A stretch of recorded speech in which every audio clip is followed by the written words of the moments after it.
Guys welcome to our channel tech career guidance. तो guys आज के इस वीडियो में हम बात करेंगे माइनॉरिटी कोटा के बारे में। ठीक है, लिंग्विस्टिक माइनॉरिटी क्या होती है, रिलीजियस माइनॉरिटी क्या होती है, एलिजिबिलिटी क्या होती है माइनॉरिटी कोटा के लिए, डॉक्यूमेंट्स कौन कौन से रिक्वायर्ड होते हैं, इसके बारे में हम बात करेंगे।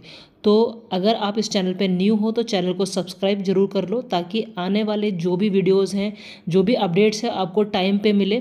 ठीक है, ताकि आपका कोई भी प्रोसेस छूटे नहीं। ठीक है, तो अब हम वीडियो स्टार्ट करते हैं। सबसे पहले हम बात करेंगे माइनॉरिटी कोटा के बारे में। ठीक है, अभी जैसे कि आप वीडियो में देख रहे होंगे, अगर ये जो लिस्ट है ना, ये आपको महासिटी.org से भी मिल जाएगी। इसमें पूरा दिया हुआ है कि माइनॉरिटी कोटा में कौन कौन से कॉलेजेस आते हैं। ठीक है, माइनॉरिटी कोटा होता क्या है, अब हम पहले वो बात करते हैं। माइनॉरिटी कोटा का मतलब होता है कि जैसे हर कॉलेजेस में, जैसे अभी हम बात करेंगे इंजीनियरिंग कॉलेजेस की। ठीक है, तो बहुत सारे, सब आपको पता ही है कि इंजीनियरिंग कॉलेजेस में SC ST जो रिजर्वेशन वाले होते हैं उनके लिए कोटा रहता है, OBC सबके लिए। ठीक है, EWS का कोटा होता है। सेम ही बहुत सारे कॉलेजेस ऐसे हैं जहाँ पे लिंग्विस्टिक माइनॉरिटी का कोटा रहता है, रिलीजियस माइनॉरिटी का कोटा रहता है। ठीक है, तो इससे क्या होता है कि अगर आप ओपन कैटेगरी के हो, लेकिन आप किसी लिंग्विस्टिक माइनॉरिटी को बिलोंग करते हो या रिलीजियस माइनॉरिटी को बिलोंग करते हो, तो आपको डायरेक्ट उस कॉलेज में कोटे के थ्रू एडमिशन मिल जाएगा। मतलब आपको कट ऑफ में भी मतलब जैसे कट ऑफ अगर हाई भी हुआ तो पहला राउंड में आपको माइनॉरिटी के थ्रू डायरेक्ट एडमिशन मिलने के चांसेस रहेंगे। ठीक है, तो अभी जैसे हम बात करते हैं कि लिंग्विस्टिक माइनॉरिटी के बारे में, तो लिंग्विस्टिक माइनॉरिटी में कैसा होता है कि हिंदी माइनॉरिटी होती है। ठीक है, हिंदी माइनॉरिटी होती है। ऐसे ही जो रिलीजियस माइनॉरिटी होती है उसके अंदर में मुस्लिम आती है, सिख आती है, ईसाई आती है। तो ये ऐसे ऐसे क्रिश्चियन माइनॉरिटी है, सिंधी माइनॉरिटी है, ये अलग अलग तरह की माइनॉरिटी होती है। ठीक है, तो ये इस तरह का कोटा रहता है। तो ये जिस कॉलेजेस में रहता है ना, उसी कॉलेज में आपको अप्लाई करना पड़ेगा और तब आपको मिलेगा। जैसे अभी अभी अगर हम हिंदी माइनॉरिटी की बात करते हैं तो पुणे में अगर आप देखोगे तो रायसोनी कॉलेज है जहाँ पे हिंदी माइनॉरिटी है। आप नागपुर में देखोगे तो रामदेव बाबा है, रायसोनी कॉलेज है जहाँ पे हिंदी माइनॉरिटी है। ठीक है, ऐसे ही आप अंजुमन कॉलेज है, वहाँ देखोगे तो मुस्लिम माइनॉरिटी है। ठीक है, आप मुंबई में देखोगे ठाकुर कॉलेज, वहाँ पे भी हिंदी माइनॉरिटी है। ठीक है, फिर बहुत सारे मतलब अलग अलग हैं जहाँ पे किसी में हिंदी है, कहीं जैन है। वालचंद जो है, वालचंद इंस्टीट्यूट ऑफ टेक्नोलॉजी है, वो वहाँ पे जैन माइनॉरिटी है, जैन रिलीजियस माइनॉरिटी है।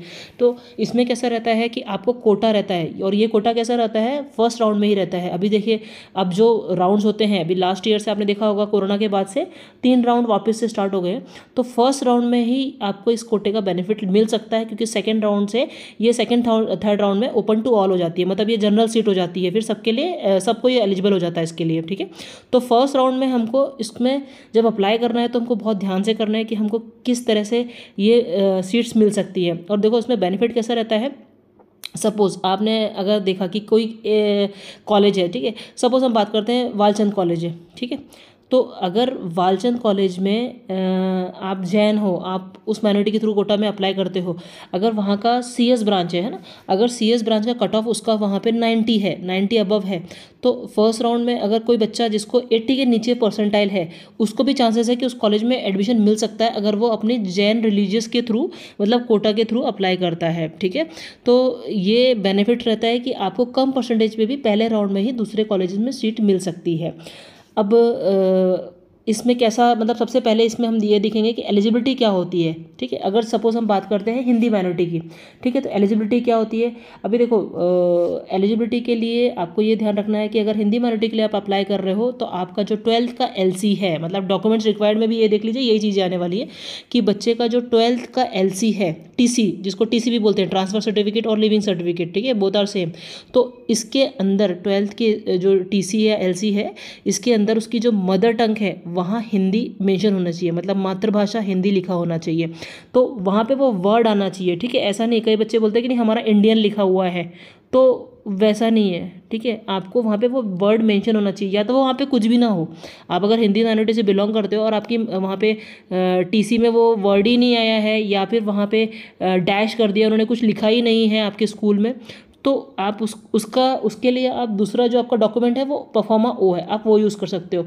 ठीक है, परफॉर्मा O आपको इन्फॉर्मेशन ब्रोशर में ही मिल जाएगा। जब आप महासिटी.org पे जाओगे, BTech में जाओगे, या आप एमसीए के तो एमसीए के इसमें जाओगे, एमबीए के तो एमबीए के टैब में जाओ, ये हर किसी के लिए लागू है, ठीक है।